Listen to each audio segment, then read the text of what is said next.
আল্লাহর রাসূল বলেন, মান হাজ্জা ফালাম ইয়াজুরনি ফাকাদ জাফানি।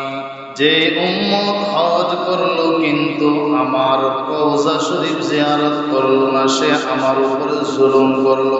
মক্কার মধ্যে একটা আকর্ষণ আল্লাহ রেখেছেন, কাবা শরীফ, যার কারণে ওই জায়গায় হারামের এরিয়াতে আপনি এক নামাজ পড়বেন, 1,00,000 নামাজের সওয়াব আল্লাহ তাআলা আমলনামায় দান করবেন। মদিনা শরীফে আল্লাহ তাআলা আল্লাহর প্রিয় মাহবুবকে রেখেছেন, ওই জায়গায় আপনি নামাজ পড়বেন, এক বর্ণনায় আছে 1000 নামাজের সওয়াব, আর এক বর্ণনায় পাওয়া যায় 50,000 নামাজের সওয়াব। মানুষ গুনাহ মাফ চায় আল্লাহর কাছে। আল্লাহ বলেন, ওয়ালাউ আন্নাহুম ইযলামু আনফুসাহুম জাউ, এই বান্দা বান্দি নিজের উপর জুলুম করেছে, অন্যায় করেছে, বলে আপনার কাছে এসেছে, প্রিয় তার জন্য, নবীও তার জন্য আল্লাহর কাছে ক্ষমা চেয়েছেন, সুপারিশ করেছেন। আল্লাহ বলেন অবশ্যই সে আল্লাহকে তাওবা কবুলকারী হবে, আল্লাহ তাআলা তার জিন্দেগীর গুনাহগুলো মাফ করে দিবে। আল্লাহর রাসূল বলেন, আমার রওজা শরীফে এসে কেউ যদি আমাকে সালাম দেয়, ওই সালাম আমি নিজে শুনতে পাই এবং নবীজি তার সালামের জবাব দেন। নবীজি সেই সালামের জবাব দেন। আহলুস সুন্নাহ ওয়াল জামাতের আকীদা, আল্লাহর রাসূল বলেছেন, আল আমবিয়া হিয়া ফি কুবুরিহিম, সমস্ত নবীগণ কবরে জীবিত জীবিত জীবিত। নবীদের ব্যাপারে আকীদা, মরণ তাদের ভাগ্যে ছিল সাময়িক সময়, কারণ আল্লাহ কোরআনে বলেছেন, ইন্নাকা মাইতুন ওয়া ইন্নাহুম মাইতুন। নবীজি আপনি মরণশীল, আপনি মৃত্যুবরণ করবেন, দুনিয়ার মানুষগুলো মৃত্যুবরণ করবে, আপনিও মৃত্যুবরণ করবেন। এ কারণে আপনি আমি যখন নবীজির রওজা শরীফের পাশে দাঁড়ায় সালাম দেই, ইশক ও মুহাব্বত ভালোবাসা নিয়ে যখন আপনি সালাম দেন, ওই সালামের জবাব আল্লাহর নবী শুনতে পান, নবীজি আপনার সালামের উত্তর দিয়ে দেন। সালাম শোনেন, সালামের উত্তর দিয়ে দেন। আপনার কাছে ব্যবসার মুহাব্বত আছে, দোকানের মুহাব্বত, বাড়ি গাড়ির মুহাব্বত, বিবি বাল বাচ্চার মুহাব্বত, অসুস্থ হলে হসপিটালে নিয়ে যান, ঘুরতে চাইলে আপনি বিভিন্ন জায়গায় সফর করেন, বিভিন্ন রাষ্ট্রেও আপনি সফর করেন। এত সত্ত্বেও আল্লাহ রাসূল বলেছেন, তোমাদের মাঝে কেউ ততক্ষণ পর্যন্ত পরিপূর্ণ ঈমানদার হতে পারবে না যতক্ষণ না আমি নবী তার কাছে তার সমস্ত সম্পদ, তার সমস্ত ধন সম্পদ, পরিবার পরিজন, এমনকি পিতা মাতা সব কিছুর চাইতে যতক্ষণ না প্রিয় না হব, ততক্ষণ পর্যন্ত সে কখনো পরিপূর্ণ ঈমানদার হতে পারবে না। সাহাবায়ে কেরাম প্রশ্ন করলেন, ইয়া রাসূলুল্লাহ, হাজার হাজার হাজিরা হজ করতে যায়, এক একজন প্রত্যেকটা জঙ্গলার মাঝে 7টা করে পাথর মারে, সে জায়গায় পাহাড় পাথরের স্তূপ হয়ে যাওয়ার কথা, কিন্তু তেমন পাথর দেখা যায় না। কোথায় যায় সেই পাথরগুলো? 10 লক্ষ মানুষ যদি হজে যায়, 30 লক্ষ মানুষ যদি হজে যায়, ওই 30কে আপনি 21 দিয়ে বা 49 দিয়ে আপনি গুণ দেন, তাহলে কি পরিমাণ আপনার কোটি কোটি, কয়েক কোটি পাথর সেখানে পড়ে থাকার কথা, সেটা তো পাথরের পাহাড় হয়ে যাওয়ার কথা। দেখা যাচ্ছে সামান্য কিছু পাথর সেখানে দেখা যাচ্ছে। আল্লাহ রাসূল জবাব দিলেন, পাথর মারা এটাও ইবাদত। যার পাথর মারা কবুল হয়ে যায়, তার পাথর আল্লাহ তাআলা আসমানে উঠায়। সুবহানাল্লাহ।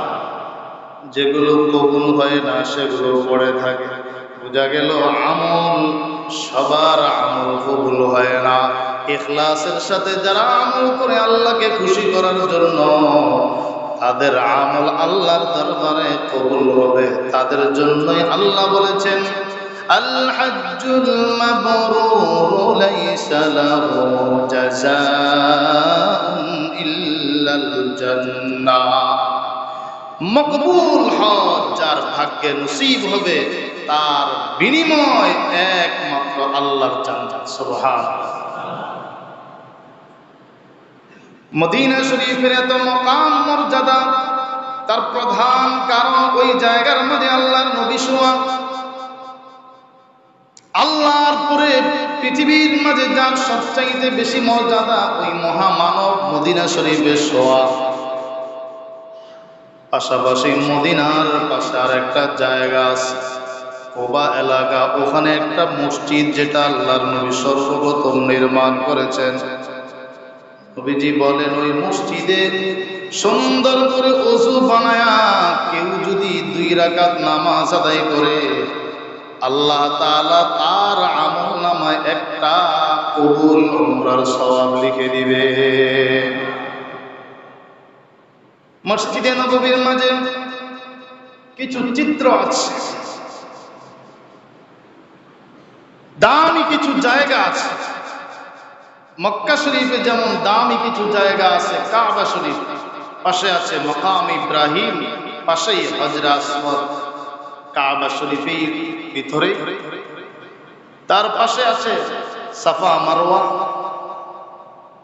আরাফা, মিনা, মুজদালিফা, দোয়া কবুলের গুরুত্বপূর্ণ জায়গা। মদিনার মাঝেও এমন দোয়া কবুলের কিছু গুরুত্বপূর্ণ জায়গা আছে। একটা জায়গা আছে নবীজির মিম্বর এবং নবীজির রওজা শরীফের মাঝখানে সবুজ আপনার গালিচা দেওয়া, সাধারণ মানুষও বুঝতে পারে যেটা ব্যতিক্রম। এ জায়গায় সবসময় সবাই যাইতে পারে না। এখনকার নিয়ম আপনাকে সিরিয়াল দিয়ে, আপনার সিরিয়াল বা আপনার অনুমতি নিয়ে তারপরে আপনি সেখানে সিরিয়াল দিয়ে ঢুকতে পারবেন। বিশাল লম্বা লাইন দেওয়া আছে, কাউকে দেওয়া আছে ফজরের আগে, কাউকে ফজরের পরে, কাউকে জোহরের পরে, এক একজনকে এক একটা টাইম দেওয়া হবে। এই রিয়াজুল জান্নাহ যাকে বলা হয়, এই জায়গার দাম অনেক বেশি। কোন কোন মুফাসসিরিনে কেরাম লিখেন যে এটা আসলে জান্নাতের একটা টুকরা এনে এখানে রেখেছে।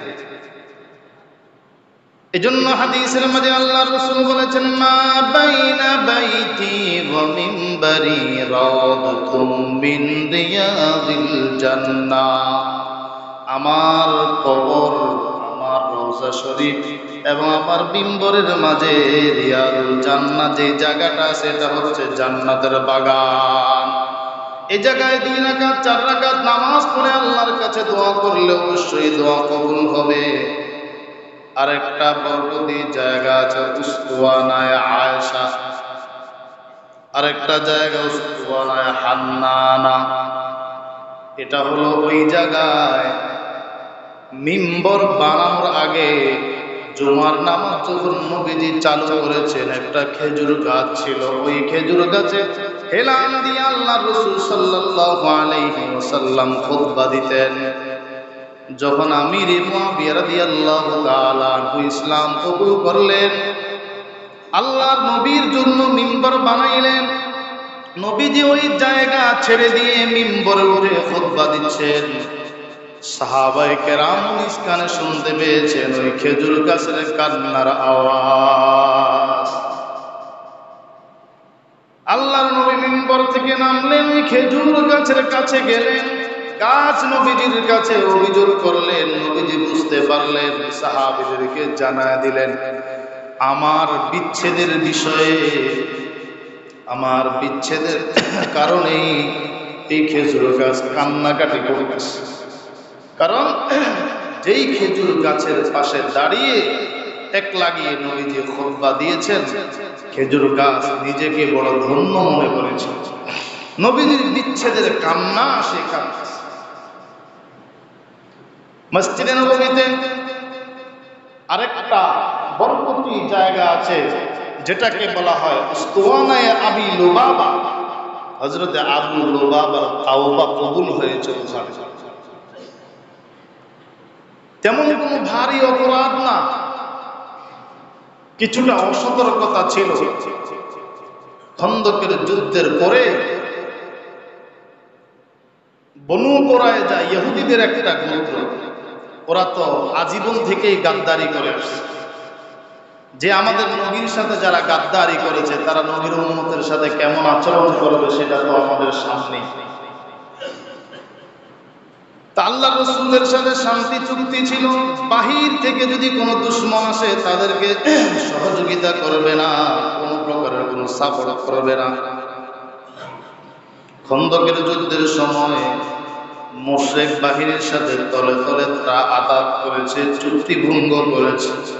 আল্লাহর পক্ষ থেকে অর্ডার, নবীজি খন্দকের যুদ্ধ শেষ করার পরে কামরায় বিশ্রাম নিতে যাচ্ছেন, কাপড় চোপড়গুলো খুলতেছেন, পরিবর্তন করতেছেন। জিবরাইল আগমন করেছেন, ইয়া রাসূলুল্লাহ, আপনারা যুদ্ধ থেকে বিরতি নিয়ে আরাম বিশ্রামের ব্যবস্থা নিচ্ছেন, আমরা ফেরেশতাদের জামাত এখনো যুদ্ধের পোশাক পরি নাই। আমরা তো আপনাদের সহযোগিতায় আল্লাহ আমাদেরকে পাঠিয়েছে, আমরা তো এখনো সামানা খুলি নাই। কি করতে হবে? চলেন বনু কুরায়জা, ওই গাদ্দারদের বিচার করতে হবে। আল্লাহ রাসূল সাহাবায়ে কেরামদেরকে ঘোষণা দিলেন, চলো। জোহরের নামাজের পরের ঘোষণা দিয়ে দিলেন, লা ইউসাল্লিয়ান্না আহাদুন আল আসরা ইল্লা ফি বানি কুরায়জা, আসরের নামাজ কেউ যেন বনু কুরায়জায় না গিয়ে আদায় না করে, ওখানে গিয়ে তার উপর আদায় করে। গেলেন, আল্লাহ রাসূল আবু লুবাবাকে পাঠাইছে, ও বনু কুরায়জার খবর নিয়ে আসে, ভিতরে যাও, তোমার সাথে তাদের সাথে পূর্ব পরিচয় আছে, যাও। তিনি গেছেন, তাকে দেখে ওই ইহুদিরা জড়ায় ধরল, ভাই মুহাম্মদের সিদ্ধান্ত কি আমাদের ব্যাপারে একটু জানায় দেয়। আল্লাহ রাসূল তো নিজের সিদ্ধান্তে কাজ করেন না, কার সিদ্ধান্তে কাজ করেন? তিনি বলেন না, বলে না, বলা যাবে না। কিন্তু যখন শিশুরা এবং মহিলারা কান্নাকাটি শুরু করে দিল, ওই মুহূর্তে তার মনটা নরম হয়ে গিয়ে শুধু ইশারা করে বুঝাই দিলেন, যারা যুবক তাদের গর্দান কাটা যায়, উপরের ফয়সালা। আর বাকিদেরকে বন্দী করা হবে। ইশারা দিয়ে কেন বললেন? পরে তিনি অনুতপ্ত স্বীকার করলেন, ভাই আমার তো কাজটা করা উচিত হয় না। নিজে তাওবা করার জন্য ওই খুঁটির সাথে নিজেকে মসজিদে নববীর খুঁটির সাথে বেঁধে রাখলেন। আর বললেন, নবীজি যদি আমাকে না ছুটায় আমি ছুটবো না, নবীজি যদি আমাকে মুক্ত না করেন আমি মুক্ত হব না। আল্লাহর নবী সংবাদ পাওয়ার পরে ভাবলেন, আল্লাহর নবীজি বললেন যে নিজেই বেঁধে ফেলেছে, তো তার ব্যাপারে আল্লাহর সিদ্ধান্ত ছাড়া আমি কোনো সিদ্ধান্ত দিব। বেশ কিছুদিন পরে আবু তাওবা কবুলের আয়াত নাযিল হলো, তাওবা কবুলের আয়াত, এখানে তার তাওবা কবুল হয়েছে। ওখানে গিয়েও 2 রাকাত নামাজ পড়েছে। এভাবে আরেকটি জায়গা আছে, বিশেষ জায়গা, আসহাবে সুফফা, একদল সাহাবী, প্রায় 70 জন সাহাবী এখানে পড়ে থাকতেন। গরীব সাহাবী, পোশাক আদি বেশি ভালো না, খাবার দাবার পাইলে খাইতেন, না পাইলে নাই। আসহাবে সুফফা, এদের মাঝে ছিলেন হযরতে আবু বকর সিদ্দিক রাদিয়াল্লাহু তাআলা আনহু। নবীজির দরবারে পড়ে থাকতেন, ওহী নাযিল হতো, ওইগুলো লিখে রাখতেন। নবীজির জবান থেকে যে হাদিসগুলো বের হতো সেগুলোকে সংকলন করে রাখতেন। হযরতে আবু হুরায়রা রাদিয়াল্লাহু তাআলা আনহু সমস্ত সাহাবীর মাঝে সবচাইতে বেশি হাদিস বর্ণনা করেছেন। আবু হুরায়রা বলেন, আমরা খানা পাইলে খাইতাম, না পাইলে নাই, এইভাবে পড়ে থাকতাম। একবার দেখা গেল কয়েকদিন হয়ে গেল কোনো খাবারের ব্যবস্থা নাই। আমি ক্ষুধার কষ্ট সহ্য করতে না পেরে নামাজের পরে মসজিদের গেইটে বসা, ভাবলাম যাদের অবস্থা ভালো তারা কেউ আমাকে দাওয়াত দিয়ে নিয়ে যাবে। কিন্তু দেখা গেল আবু বকর আসছেন, আমাকে কিছুই বলেন নাই, দাওয়াত দেন নাই। আমি ভাবলাম আবু বকরের ঘরের অবস্থাটাও মনে হয় ভালো না।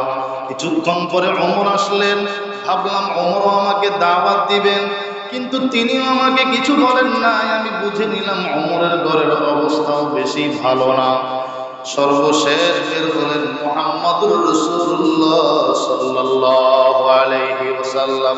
নবীজি বললেন, আবু বকর উঠো। আমি গেলাম, ভাবলাম ভাগ্য ভালো, নবীর ঘরে গিয়ে কিছু খাবার আশা করি পাওয়া যাবে, কিন্তু আল্লাহর নবীর ঘরেও তেমন কোনো খাবার নাই। সামান্য কিছু খাবার এবং এক পেয়ালা দুধ আছে। আবু হুরায়রাকে একা খাওয়াইলে হবে না, কারণ আসহাবে সুফা প্রায় 70 জন সাহাবী আছেন, তাদের কি উপায় হবে? হযরতে আবু হুরায়রা ভাবলেন এই দুধটুকু আমি পান করতে পারবো, কিন্তু নবীজির ইচ্ছা ব্যতিক্রম। আল্লাহর নবী আবু হুরায়রাকে বললেন, হে আবু হুরায়রা, দুধের পেয়ালা নিয়ে যাও, ছোট্ট পেয়ালা। বলে কি করব? আসহাবে সুফায় যতজন সাহাবী আছে সবাইকে তুমি পান করাও।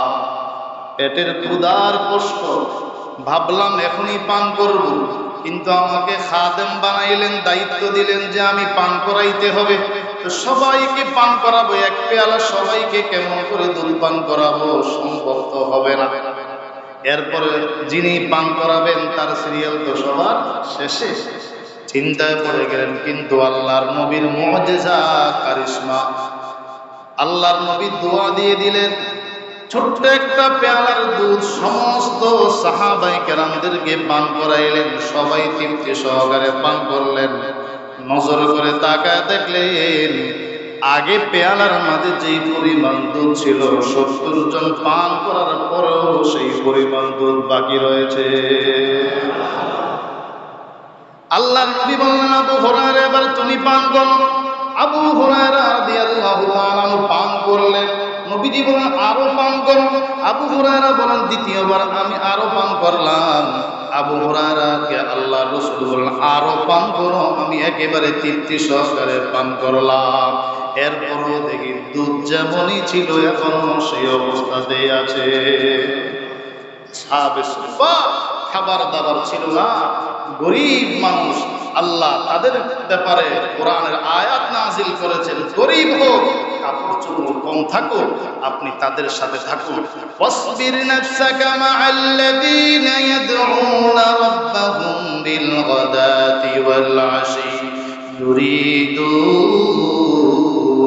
ওয়াজহা। সকাল সন্ধ্যা তারা আল্লাহকে ডাকে, তাদের উদ্দেশ্য একটাই, আল্লাহর সন্তুষ্টি অর্জন করা। আল্লাহর নবী গরিবদেরকে মহব্বত করতেন, এজন্য নবীজি দোয়া করেছেন, আল্লাহুম্মা হিয়নি মিসকিনা ওয়া আমিতনি মিসকিনা ওয়াহশুরনি ফি যুমরাতিল মাসাকিন। মসজিদের নববীর বেশ কিছু বৈশিষ্ট্য। আল্লাহ তাআলা আমাদের সবাইকে মরণের আগে আগে মক্কা শরীফ এবং মদিনা শরীফ জিয়ারতের তৌফিক দান করুন। সকলে বলি আমিন।